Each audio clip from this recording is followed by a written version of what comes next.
A very good evening, my loving, lovable, wonderful friends from all the nook and corners of the world that join me every time that I go live. I should be blessed. I should be honored. And I think I should really humble myself and bow to you all in giving me such wonderful support and encouragement to go on with all these things around.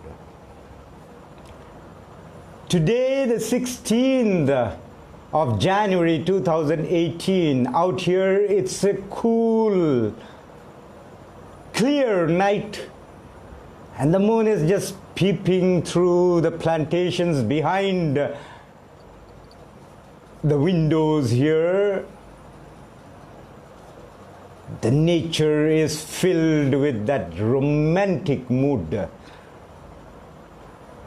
And I choose this day, this night, in fact, to tell something very, very important to the entire world, of course, but to my people. When I say to my people, I actually underline it, my people.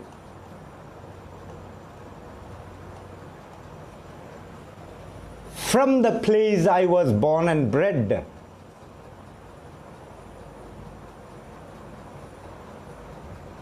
a place which is actually very virgin by nature,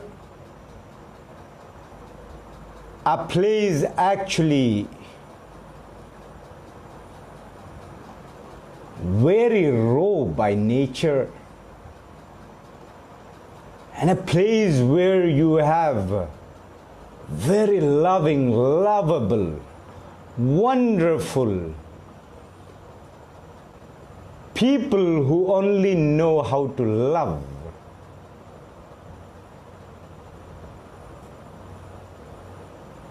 And that's the place called,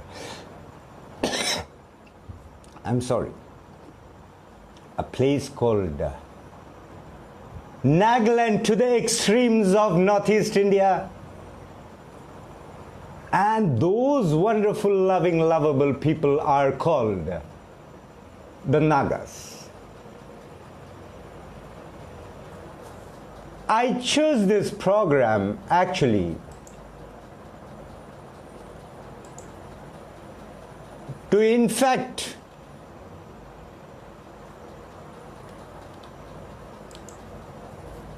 tell something to my people. But of course, I want the world to listen to it too, because I always wanted this virgin, beautiful place to be exposed to the world in the best way possible.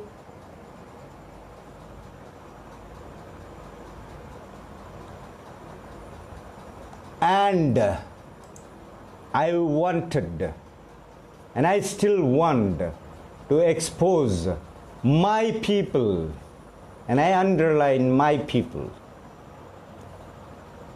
to the world. I choose this day because we are just crossed, we have just crossed half a month through the new year. A wonderful new year that started half a month back. and we are entering into a new era. I also choose this day because 27 years back, an angel, as I wrote on my status today, an angel chose to marry a devil, and the angel is my wife, Anita Matthew, and the devil is me. As you know, many of you who know personally, the rest I would like to tell you, I'm not a good man. With all my human drawbacks, I would like to introduce my last and final analysis and my personal conclusion of the land I was born and of the people I was bred with for many, many years till my early youth. And that is the land called Nagaland and the people called the Nagas.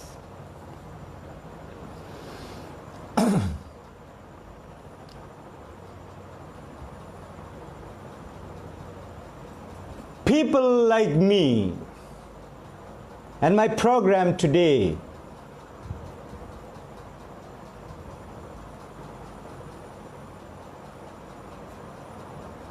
I take this as my last personal attempt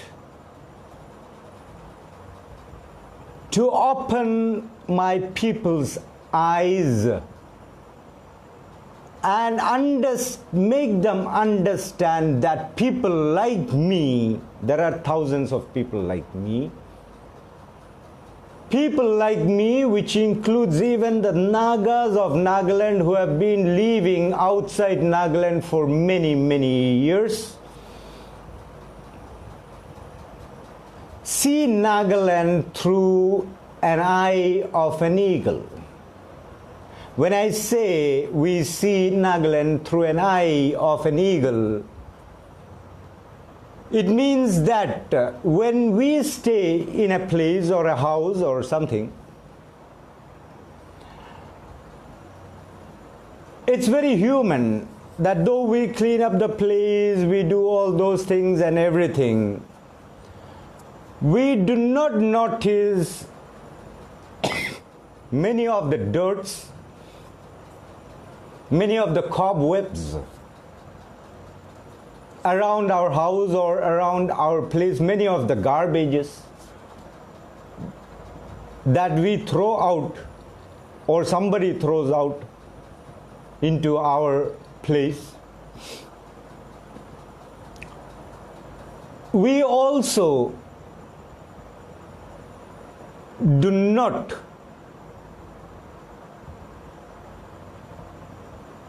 smell that rotten smell of some rotten thing that is in and around our house, because it's very natural that we get accustomed to all this because we've been staying in that place for a long time.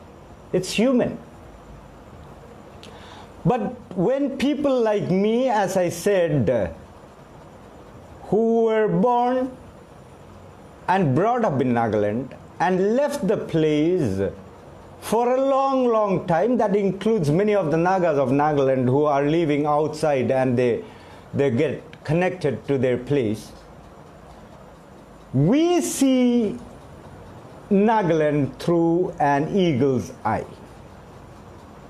We see the dirt and the dust and the garbages that you cannot see. When we come there, we smell those rotten, we get those rotten odors of that rotten things in and around our place or our house and our society, our villages, our state. which you all do not notice.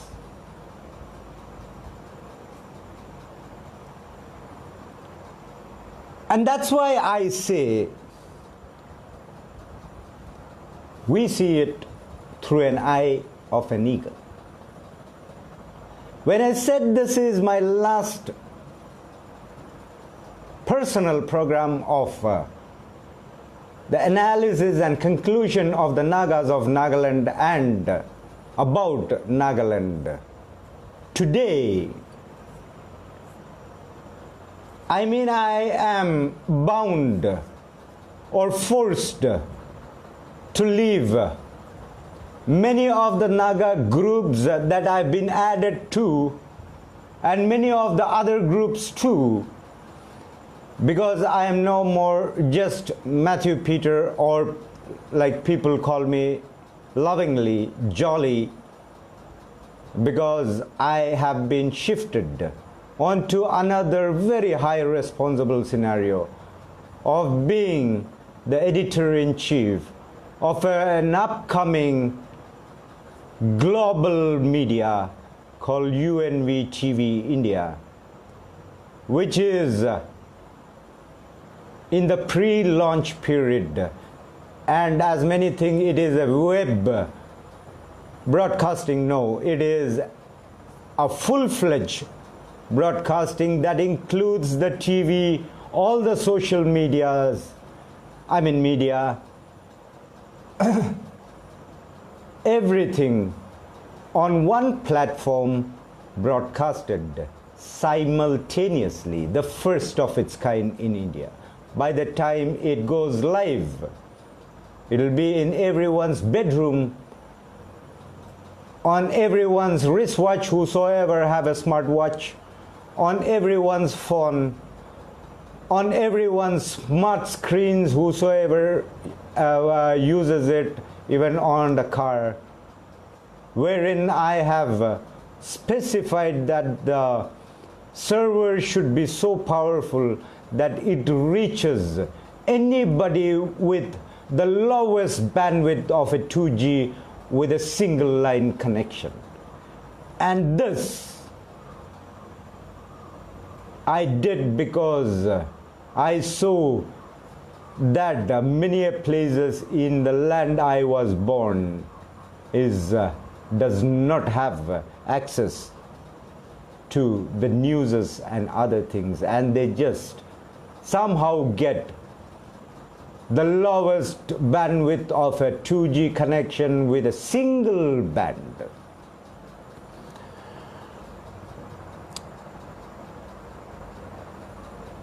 When I first got connected with Nagaland and the Nagas, after some around 30 years of my leaving Nagaland in 1985,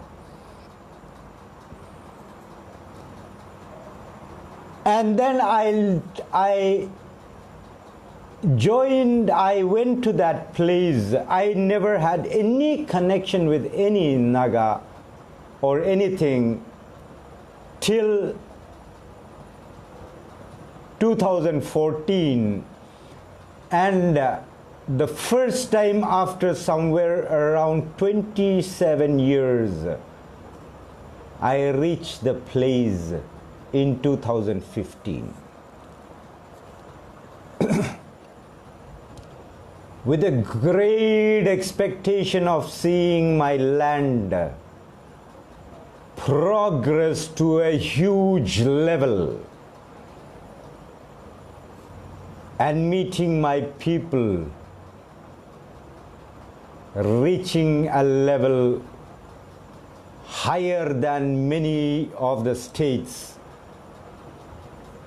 because I came to know that they have already crossed 80% literacy percentage in India, which makes them the 7th or 8th state in the literacy percentage. So keeping all this in mind, I traveled to Nagaland for the first time after 25 plus years to see my place and to meet my sweet people with a lot of expectations.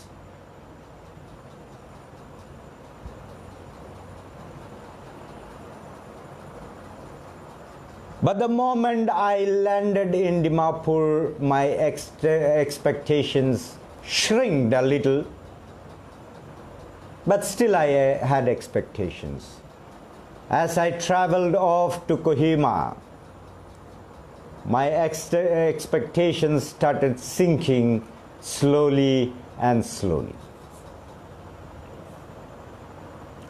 Once I reached Kohima late in the night, I just checked in to Jaffur and stayed there. In the morning when I got up, I had a look around from the hotel terrace and saw what is Kohima. My expectations dropped to 50%.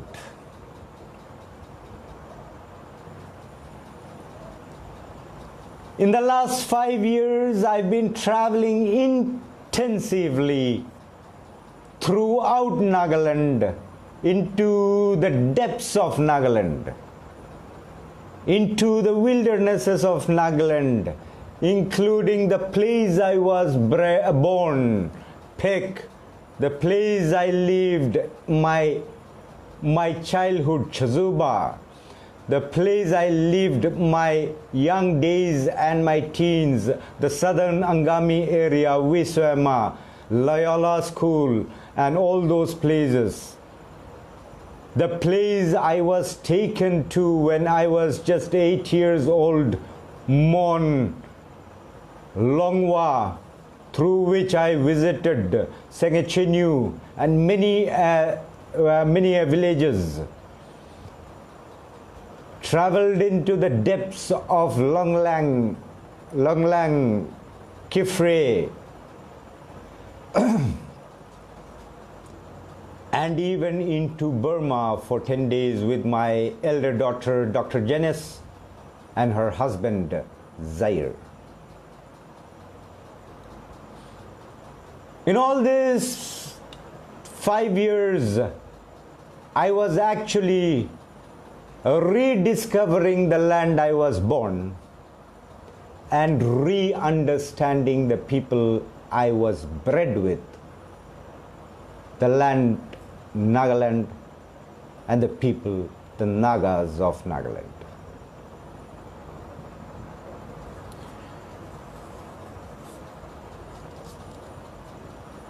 I was actually saddened, so was my daughter and all.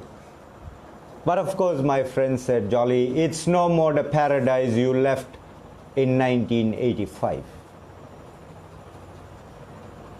I, through my political life and my social life, through my social medias and others, tried my part to bring some differences in the society that I lived. In many ways I succeeded in bringing up the first political revolution or change that kicked off in Nagaland some 5 years back. I of course left active party politics a year back, more than a year back, and was concentrating on my media works that have been on for the last nearly 1.5 years. Let me come to the analysis and conclusions. Of my personal analysis and conclusions, there can be differences. And my loving, lovable friends who are watching me and who would watch me when this video has been shared into a lot of secret and closed Naga groups of the social media, all the social media, the Facebook, the YouTube, the WhatsApp and other things. I request you all to listen carefully and watch carefully and then comment on it. If you comment on it without listening and watching carefully, I would come to know that you have not watched it correctly. I would not mind you commenting negative criticisms, but not negativities. Let me come to the geographical analysis of mine. Nagaland as a state of the boundary scenario has not changed. It will not change. But I've seen a massive change in agriculture, forestry, topography, and other things in the geographical Nagaland. When I talk about agriculture, the thing I had in mind when I left the place was that 99% of the Nagas of Nagaland were engaged in agriculture in one way or the other. I still remember that I used to go to the fields in Ym.Engr during the Kheti Juming season, and even Apo Vizol, who was the then Chief Minister of Nagaland, used to come to Ym.Engr and join us all into the fields where the villagers collectively go to the field. He leaves his office to do the Juming. That is the Nagas I knew about. Even the Chief Minister of Nagaland used to go to the fields during the Juming season and do the ploughing and planting of the paddies. It was like a festival in almost all the villages of Nagaland. It was a wonderful scenario where every individual, even we were so young, but we used to get wet and dirty, moving around in the field and moving around. The unity of the entire village, the entire clan, join up and finish the rest of the work of the others who have not finished it. The place was filled with plums, pears,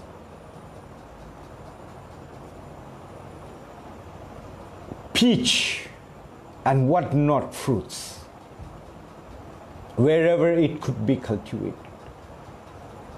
The forests were filled with wild fruits, and the atmosphere was heavy with oxygen. The entire place was green. As I told you, the first day I landed in Kohima after 25 years, the biggest shock I have got is any city do develop, but Kohima has developed to a massive extent where I could not even count trees on my finger when I stood on top of the terrace of Jafu in 2015. The capital city of Nagaland, which was green and green, has developed to a huge level where it has become a concrete city. And this is where I come to tell you the topography of development of the cities of Nagaland is that they have lost its greenery and have become concrete jungles. Every city, name it, and every city. But the development too was not at all planned, wherein you find 1, 2, 3 hours or maybe sometimes 4 hours of traffic jam in Kohima, Dimapur and other places, wherever I visited cities. Even Mon, you have the same scenario, which is one of the most remote areas.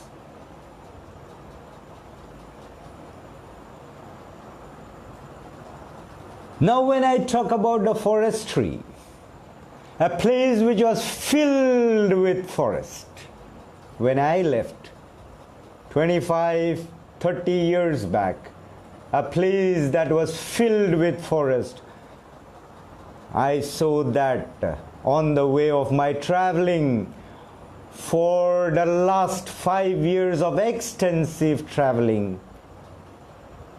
Throughout Nagaland, I saw that the forests have been deforested in a massive, devastating way, and afforestation have been carried out in the namesake, even by the government department of the forest. Individuals have done very little too. The forest have literally started vanishing. I have not seen much of work. My last visit was 2017 December, 2018 January. Till then I have not seen any major reforestation or afforestation.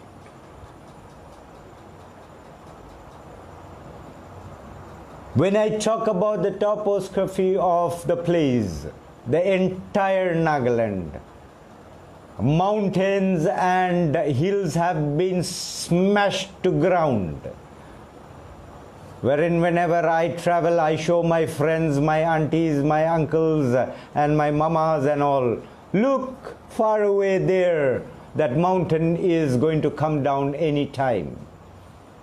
And it did happen. Last rainy season, almost the entire Nagaland had very, very bad landslides. Many of the places were totally cut off from the rest of the world for many, many days. The mountains and hills have been shattered to ground.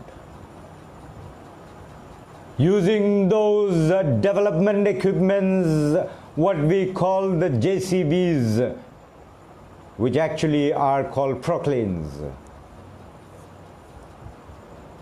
And the mountains has been smashed down.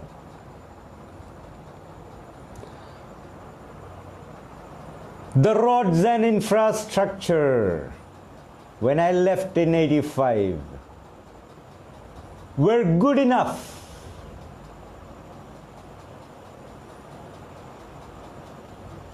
Good enough. Almost all the state highways connecting the district headquarters were good enough, except that they were narrow. Today, almost all the roads connecting the state capital and the district headquarters are no more roads, but they are just paths and you make your way through it. I'm not joking. I travel to Chazuba and pick last December. When I left in 91 with my sister from Zinobato, through this same route, en route in Kohima to Dimapur, the roads were good enough. Good enough. The national highway from Dimapur to Mao was said to be one of the best national highways of the Northeast India. But today, if you go, forgetting about the national highway, you would take 5 to 6 hours to reach Kohima for a mere 75-80 kilometers. And the name of development is 4-lane traffic that has been going on, smashing the mountains down to earth, making the rest of the mountains smash down, changing the entire topography. This is the infrastructure development that has happened in the last 25-30 years. And when I talk about the railway, the only railway station for 2 states, Dimapur, and when I talk about the only airport for the state in Dimapur, I have not seen much of a change. The first time when I traveled to Nagaland by flight in 2015, and I landed in Dimapur airport, I did not see much of a difference from the time I last flew out of Dimapur airport in 1991 March with my sister.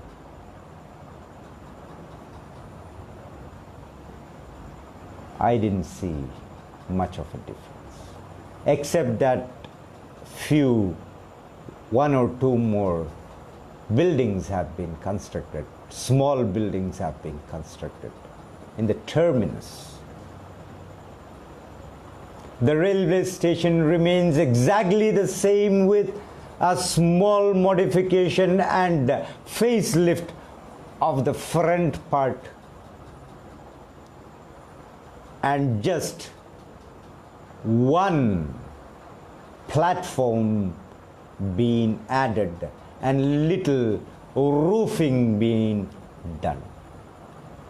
Even the refreshment centers are the same ditto, except one new refreshment center has been started on the top floor. After 30 years of seeing the railway station, it remains the same. A railway station for 2 states.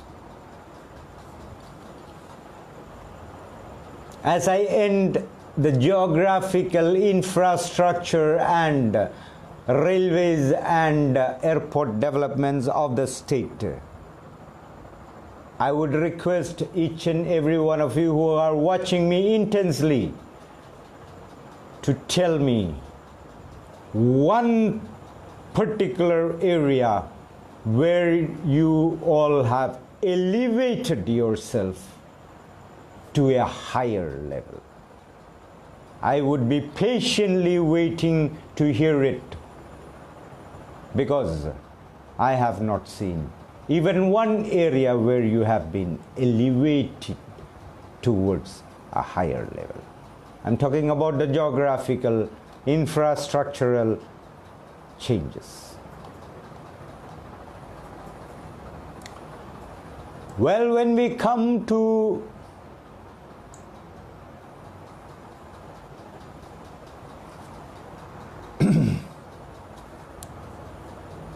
the transportations, it's the same, except that there are a lot of private sumos and others flying around the government transport and other things. Let us see. Now let me come to the other part of it.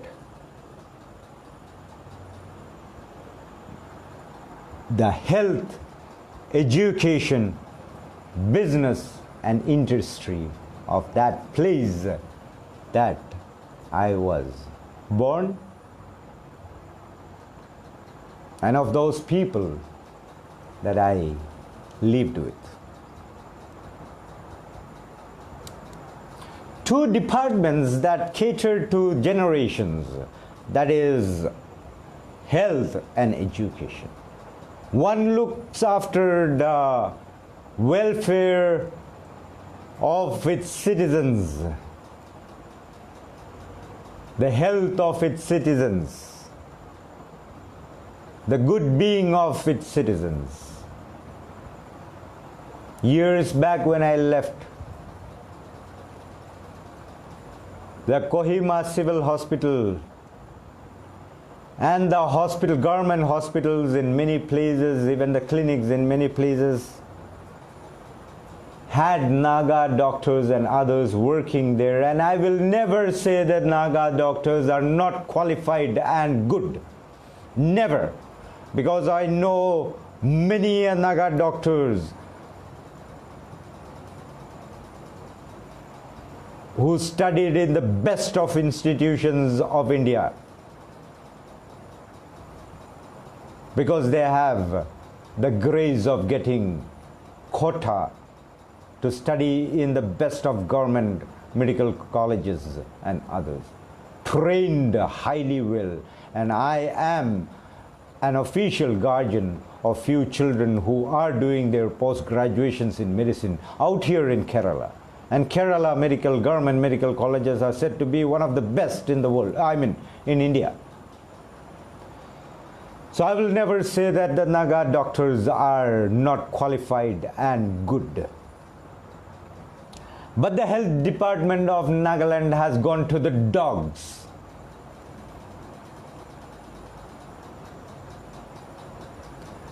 A department that caters to the health of its people have the maximum number of proxy nurses who do not even know what is nursing.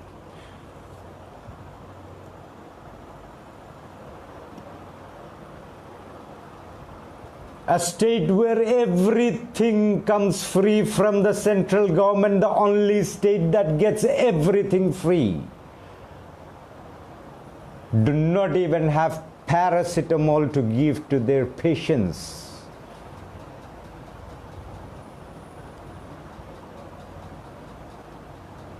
Most of the rural hospitals do not even have doctors.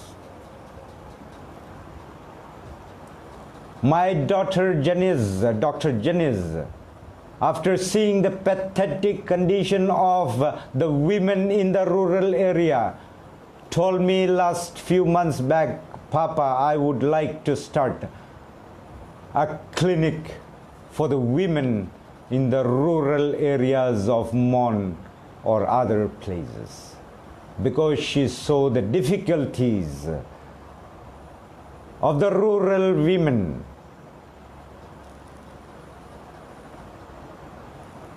In their pregnancy period and others, that they don't get gynecology or even the simple medicinal help, which is their right to get. Of course, my daughter also inherits that same genetical value of social commitment, like her grandfather and her father, and of course her forefathers. Though we are not good people, we still have that mentality of social commitment to the society. And she feels that she should do something for the land and the people her father, her grandfather worked for and her father lived. the education department.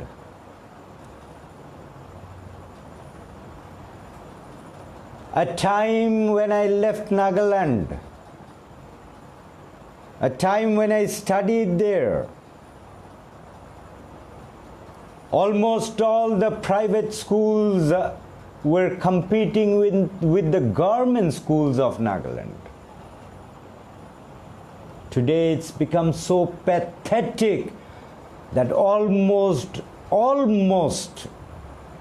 the government schools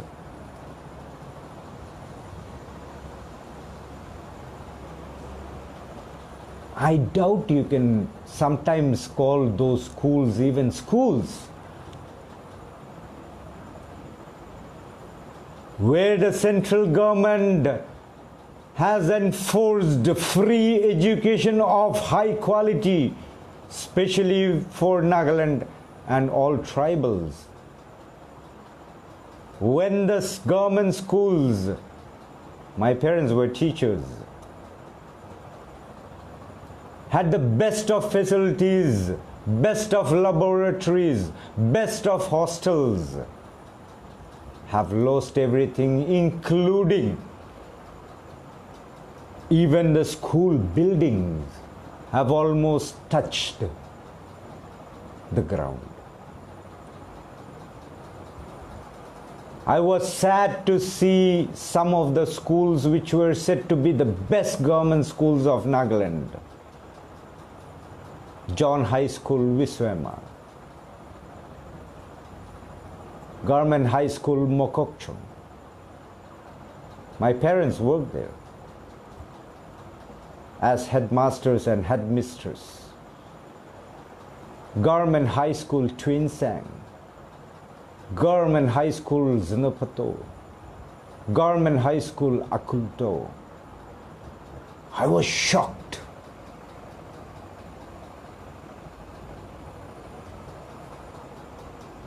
To see these wonderful schools of that time when Loyola School of Jakhama was competing with John High School, Ym.Engr. Loyola School Jakhama has elevated themselves to St. Joseph's College and maybe University, and John High School, Ym.Engr. has devalued itself to nothing. So are the other schools. A department that caters to the generations, the shaping and molding the generations, have proxy teachers. Proxy teachers for mathematics. The proxy teacher is a theologian. Proxy teacher for English is a proxy teacher who studied Hindi. Proxy teacher for science is a teacher who do not know anything and studied English. A department that caters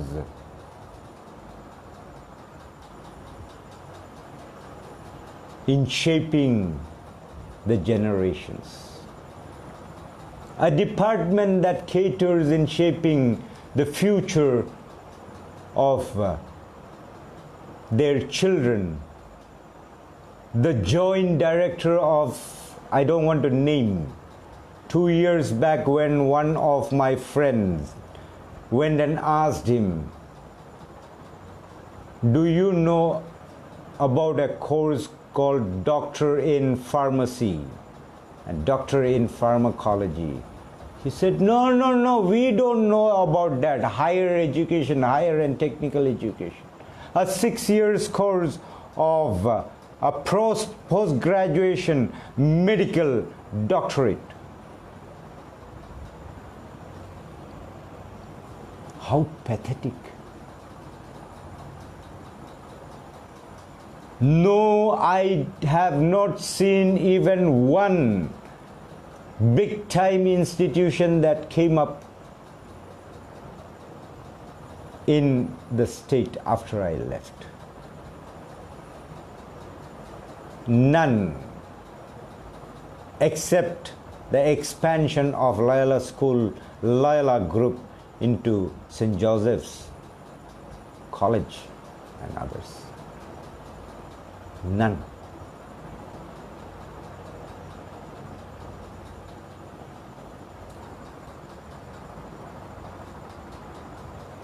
When the government schools have gone touch the earth, the poor villagers have to run for their life to send their children to expensive private schools that have budded, belonging to individuals, with the extravagant fees. They sweat their blood out tenfold when the government of India gives free education to each and every Naga. The businesses in Nagaland have developed, but I have seen, comparing that long term of 30 years, comparing the rest of India, even your neighboring states, I have seen the least number of Nagas of Nagaland doing any type of business. You go to Assam, you go to Manipur, you go to neighboring states, you go to Arunachal, you go to all the rest of the 7 sisters of Northeast. You will see maximum number of the locals doing business, big and small. Meghalaya.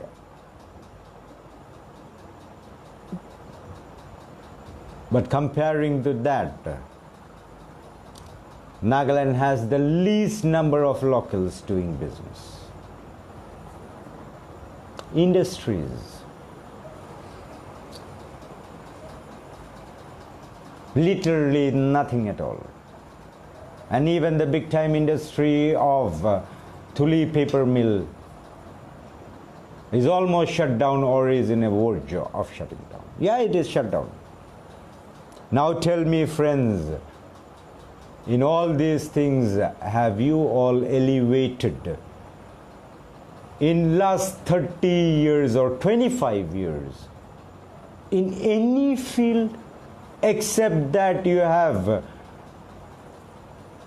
elevated in your literacy percentage from the time I left by around 40%, reached 80% plus now. But I'll come to that part in the later part of my analysis. Now tell me, my friends, except this 80% of up in literacy percentage, have you all elevated in any of the fields that I've told you? Health, education, business, industries. Let me come to the Christianity of Nagaland. Today, Nagaland, Nagas of Nagaland are nearly 100% Christians. I should say 99% Christians. The population of Nagaland is somewhere around 22 lakhs.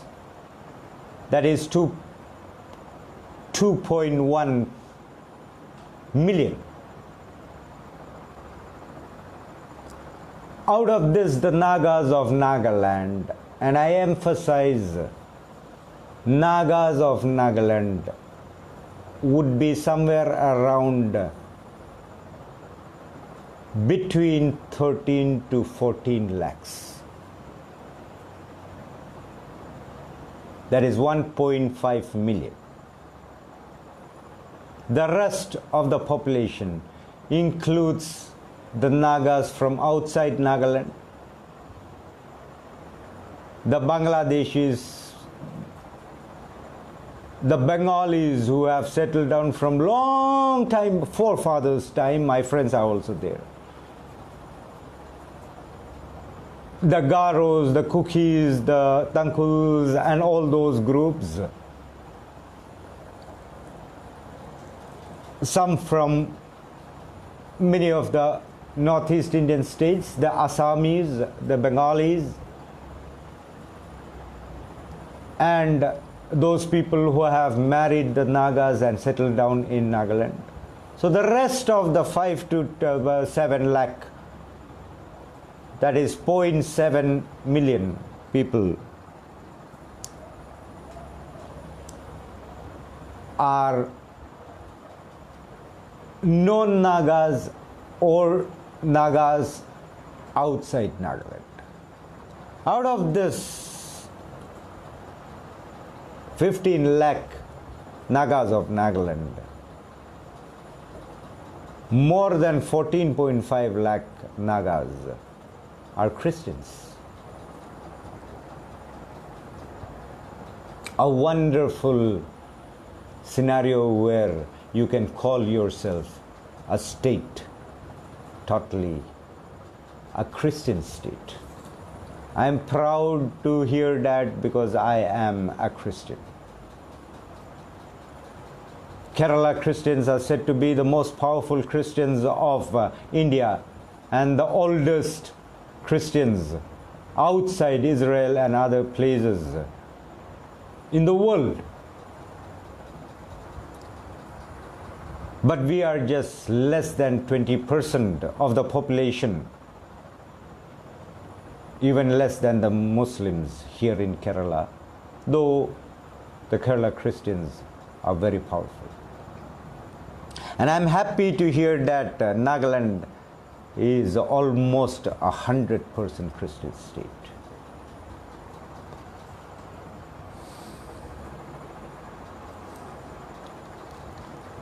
But apart from the change of becoming 100% Christian state, and apart from seeing big churches being constructed, tell me how many of your churches operate? I mean, how many ambulances are operated by your churches? How many educational institutions are run by your churches? How many medical institutions are run by your state? How many orphanages are run by your churches? How many old age homes are run by your churches? What have your church done for those girl children who get left out in search of love because they don't get that love they really need from their society and fall into the trap of wrong love at tender ages outside places like Delhi mainly and other North Indian states? Luckily, it's very negligible, I should say, I think almost negligible down here in South.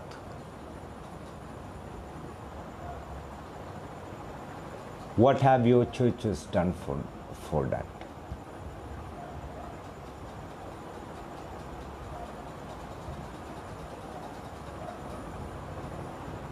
And you call yourself Nagaland for Christ. What have the churches literally done to the people, to the society, except preaching and talking about clean elections, which they have never achieved with NBCC having a population membership of more than 10.5 lakhs.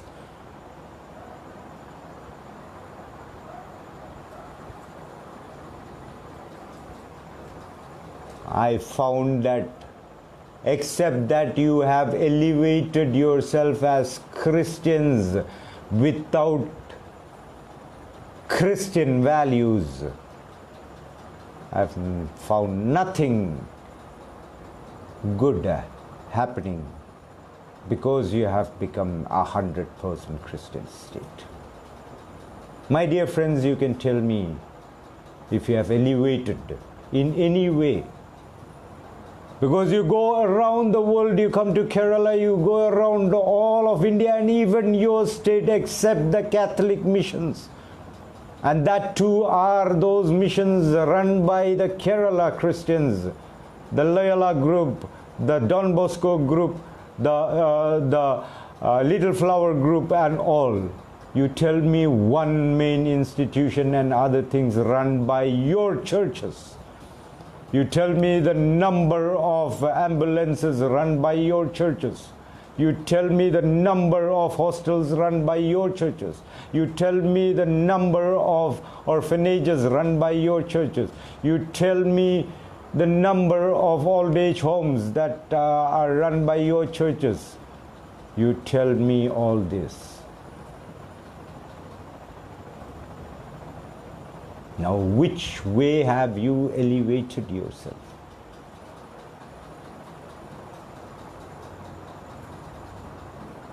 The UG, the underground federal government, which at that time was a single underground federal government which was fighting the Indian army as patriots for the independence of Nagas.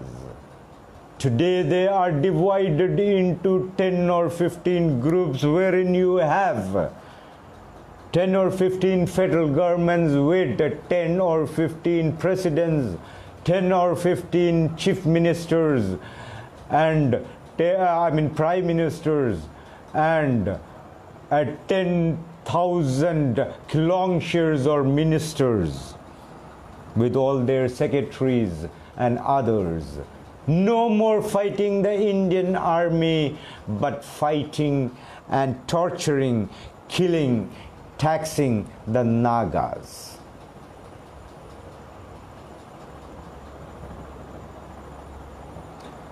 Taxing multiple taxation of each and every Naga and the businessmen of Nagaland.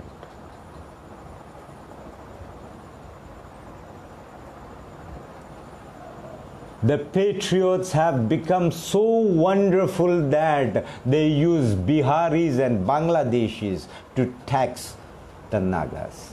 Where is your patriotism? The patriotism has become so great that your UGs go destroy the Baptist churches of Arunachal Pradesh. I'm sorry. The churches which do not belong to the Baptist churches, they destroy all the churches which are not Baptist churches, torture the people in Arunachal Pradesh, wherein they have literally come to a point that the 3 districts of the Nagas have decided to shed the title of Nagas from their name. And you know it has already come out in the papers and it is being endorsed in their assembly.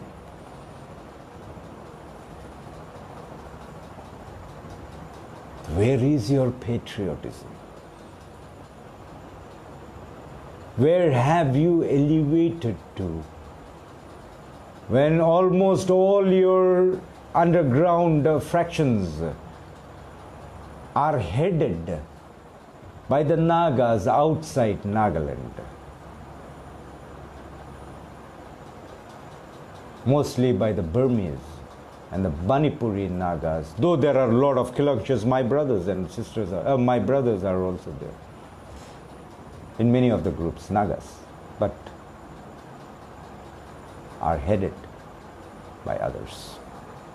Where have you elevated to?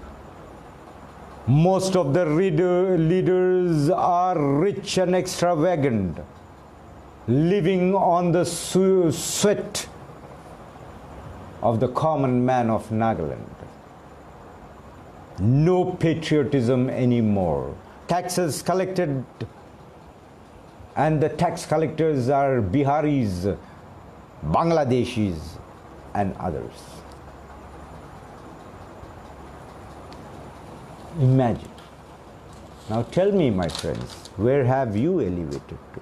The tourism has elevated to a level where you spend crores and crores of rupees for your wonderful concept. Let me tell you, it's a beautiful concept of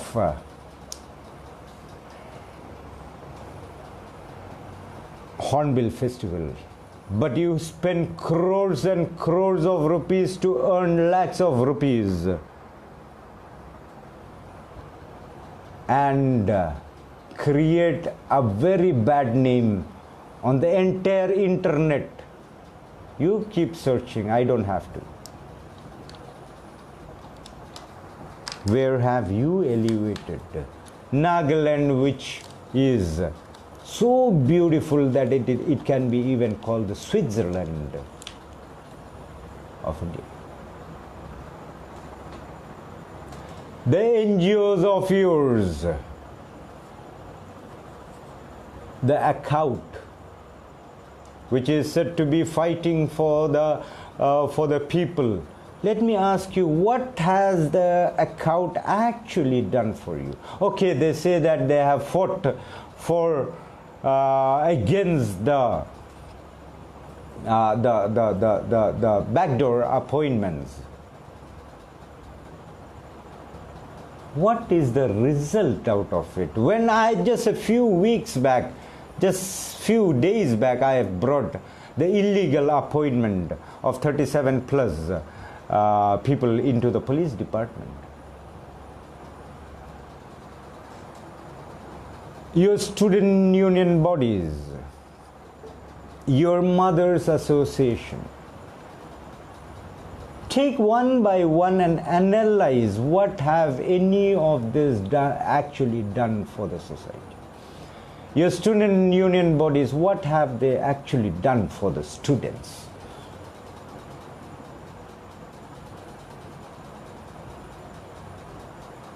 Your mother's association, what have they done for those children who have been raped outside Nagaland and inside Nagaland, who have been cheated by false love because of their tender age and because they could not find real love in their place, their homes?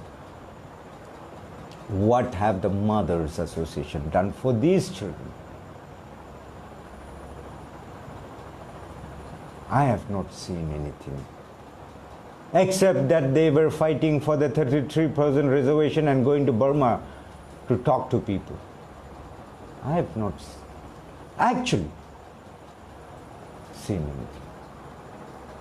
If you can enlighten me of what have your NGOs actually done for the society, for the people, for your students, for the women, I would be happy to hear it. Your politics. All the parties rule together and destroy your society.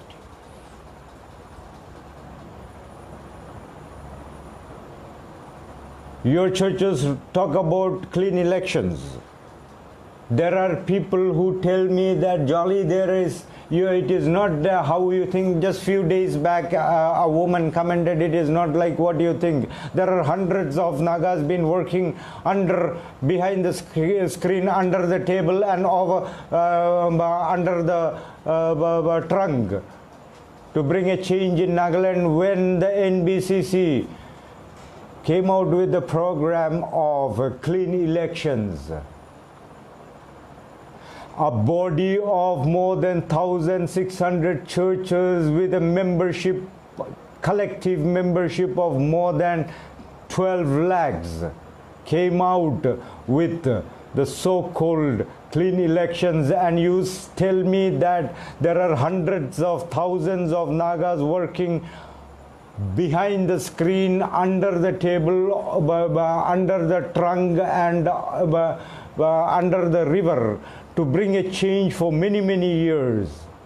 What change could you bring? Isn't it a shame to your topmost church body who came out with clean elections, failed miserably to bring the BJP government, the RSS government to a Christian state?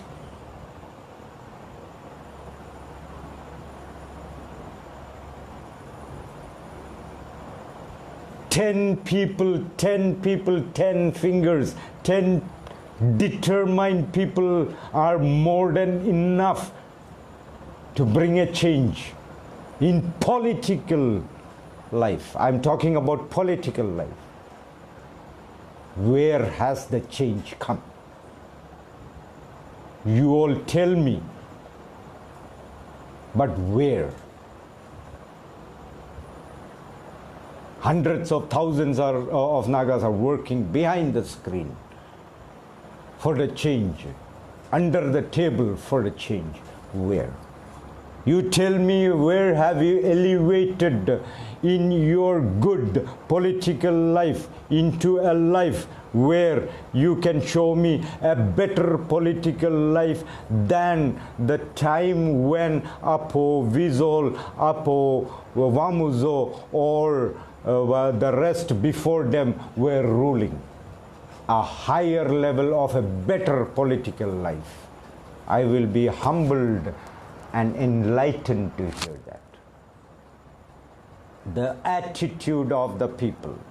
Let me come to the conclusion of my last and final personal video, live and non-live, about Nagaland and the Nagas of today. The attitude of the people. The attitude of the people, to sum up with, for many, many years the Nagas have never seen anything good.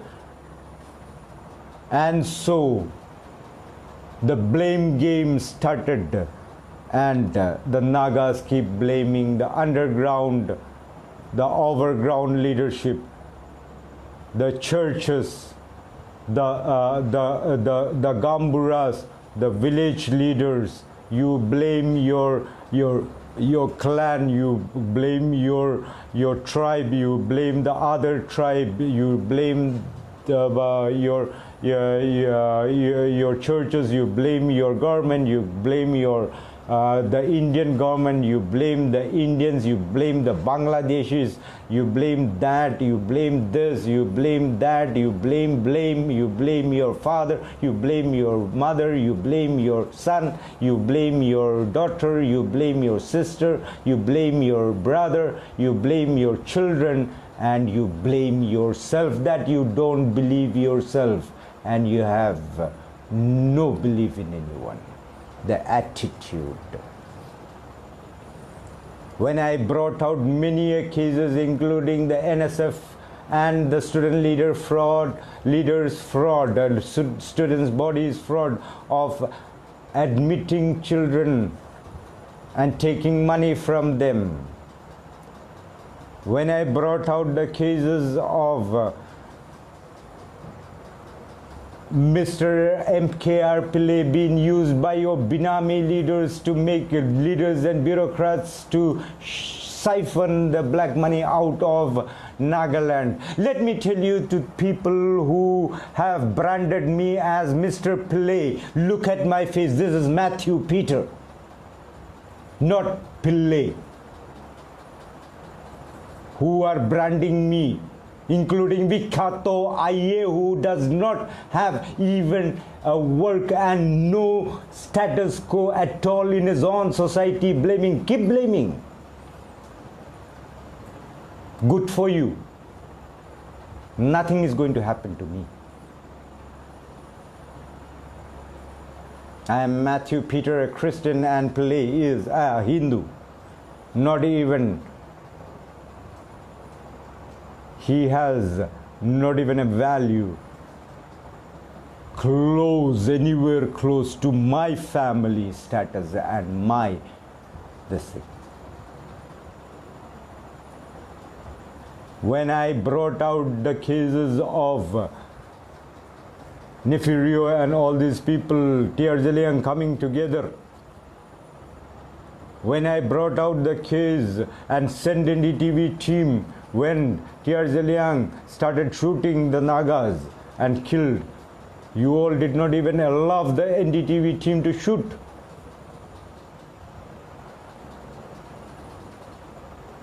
And the last, when I came out with when I came out with the news of the 37 people appointed illegally by your Home Minister, the Deputy Chief Minister, and the DGP and others. The attitude I'm talking about it. And lastly, when I brought out the big bazaar shutdown and said that it would go into a virtual full shutdown and that the underground is involved, there are people who started saying, my media came out with the news of the underground being involved. And yes, it is true that the underground is involved. It is very simple in Nagaland to change it on the tip of the gun. The attitude of the people. You are now, I am coming to that 80% plus literacy has elevated you to a level where you have lost common sense that all these informations are sent to me, Matthew Peter, called Jolly, by the Nagas. The information of the T.R. Zeliang's marriage, daughter's marriage, came from his own house. Don't you have common sense with 80% literacy to understand that me sitting 4,500 and exactly 4,532 kilometers away from Jaffu Hotel to my house here in Kerala, Pathanamthitta, because I've driven from here to Jaffu. So I know.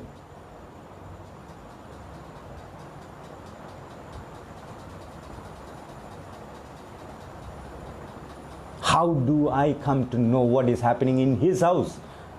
So the news has come from his own house.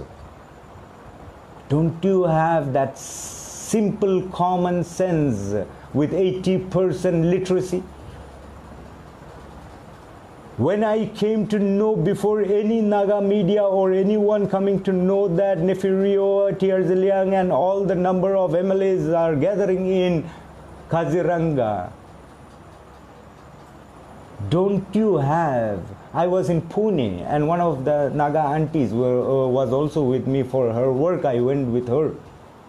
Don't you have common sense to realize with your 80% literacy percentage, one of the highest in India, to realize that it came out from the house of one of the leaders involved in it?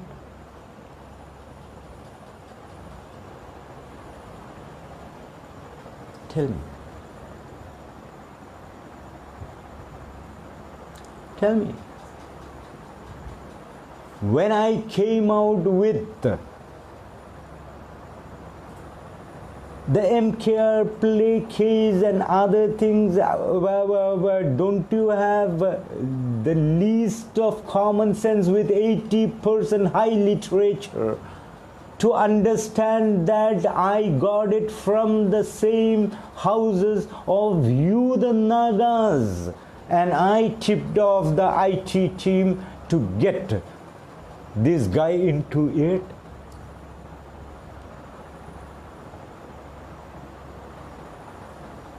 When I tipped off the IT department and the enforcement department of the plane landing in Dimapur with crores of rupees, don't you have common sense to understand that with your 80% high literacy rate, that it came out from the same house or somewhere from that source? Or how am I going to come to know, sitting in this plantation away from even the nearest town? Don't you have common sense to understand that it came out from your own houses?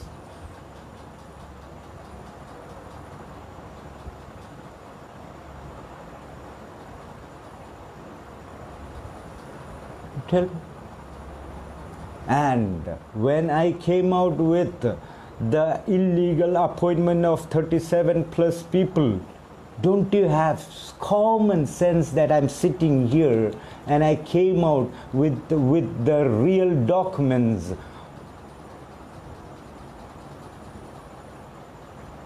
Those documents came from either your Home Minister's own house or the DGP's house or this fellow's house or from that department, from the Nagas. Don't you have common sense to understand this with your 80% literacy rate? And when I came out with the big bazaar shutdown on the 11th, that the UG is involved and it might be on a verge of shutdown,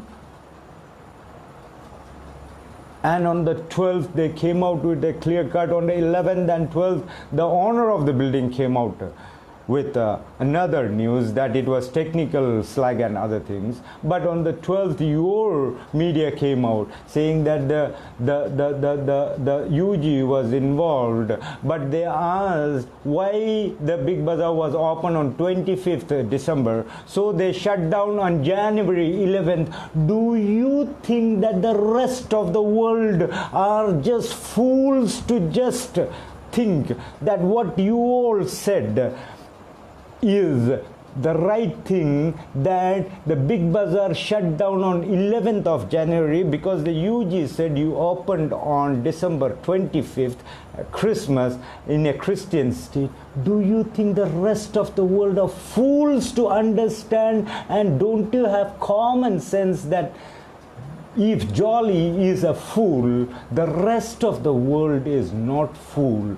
Don't you have that sense to understand with your 80% literacy rate?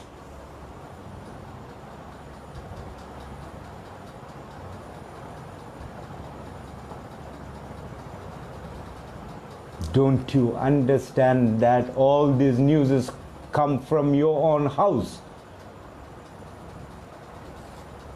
to us, and it comes to me, Matthew, Peter, or Jolly, because the people who pass it on to me believes in me, trust in me so much that they know that even if my head goes, I would not reveal who is it. Don't you think that the big bazaar issue came out to me with the videos from the Nagas, either from the underground or from the big bazaar house itself? Or how will I know sitting here? How? Don't you have a little of common sense to understand that with your high literacy percentage of 80%, it should be either from the underground itself someone from the underground itself or from the house of the big bazaar itself, that I got the video and the information. Don't you have that much of sense?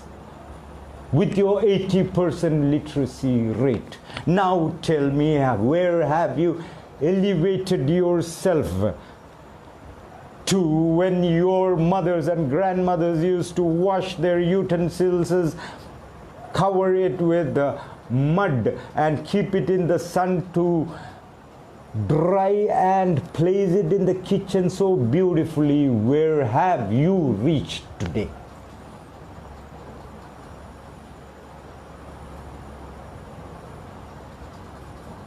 People like me see you through the eye of an eagle.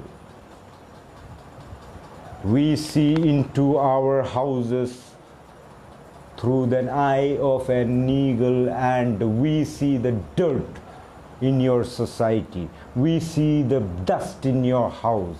We see the rotten things in and around your house. We smell that rotten odor that is around our house, which was and is our house. You don't have to take me as a Naga, because people like me take you as ours. And that is why when a time when Nagaland had the advisor to the governor to the overseers of Nagaland as Keralites, today tens of thousands, just the opposite way, Nagas are working in Nagaland, because we take you as our people. Not that you take us as your people. And because people like me tell you all these things, because we love you. We don't want others to spit and laugh at you and eventually laugh at us.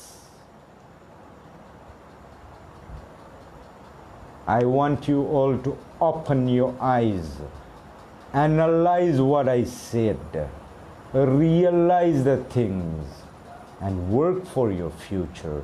Because from now on, when you have eyes, you don't know the value of eyes.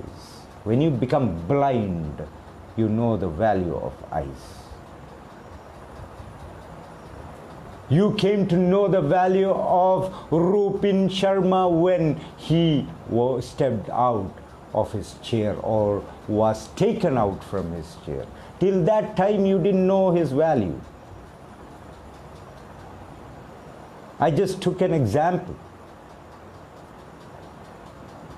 So when you lose people like me and people like Rupin Sharma and others who try to tell you to change and show you the rotten garbage in your place, the dust and dirt in your house, those houses are ours also, and that rotten smell, odor in your air, you don't realize.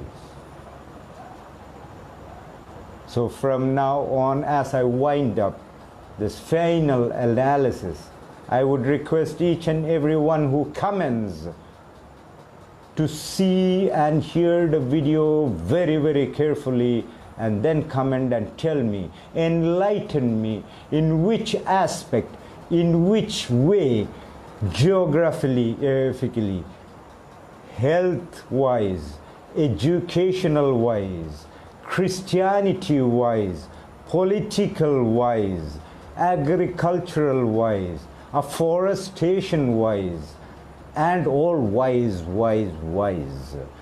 You tell me, in which field have you elevated to a higher level in the last 20-25 years? If you are the age of 20, analyze yourself from the time you can remember from the birth. Tell me what big, good, wonderful thing happened and your place, your your society have elevated to this level. If you are 50, you tell me your society has elevated to this level. Think, analyze the age of yours. All these years you have been living in that place. We came back after many come back. I came back after 25 years, and this is what I've seen for the last 5 years. I've been studying the land and the people I lived with. You tell me, and I will be happy. With these words, my loving, lovable, wonderful, beautiful Naga friends of Nagaland, I was born and bred in Nagaland. I was living with the Nagas of Nagaland. Though I had Naga friends from outside Nagaland, I would be naturally concerned of the Nagas of Nagaland. Why should the rest of the Nagas feel jealous or bad about it? It's very human that I would be concerned only about the Nagas of Nagaland because I lived with them. Right? So as I end this final analysis of mine and conclusion, I request you all to revisit the same video, analyze yourself, learn yourself, because from now on, whatever I say will be through the eyes of the media and not through the eyes of a non-Naga or non-local with a Naga heart. I would always keep loving you. I would always be doing my part to do good for you all. I would always help you whenever you want help. Anywhere down south, whenever you come, anyone who know me, who do not know me, please feel very free to get in touch with me, because you're coming to your own house. You're coming to your own house. So get in touch with me for any help down south, if you're traveling, medical, educational facilities like my friends. Do get in touch with me. Anyone, any Naga can get in touch with me, because you are getting in touch with your own son, brother, or anything of that sort. You are our people. We love you. We don't want you all to go down. We don't want others to laugh at you. We don't want others to laugh at us, saying that your Nagas are this. Love you all, and see you through the eyes of the media. Have a wonderful night, a sweet slumber. Till next time we meet. Love you all once more, and good night.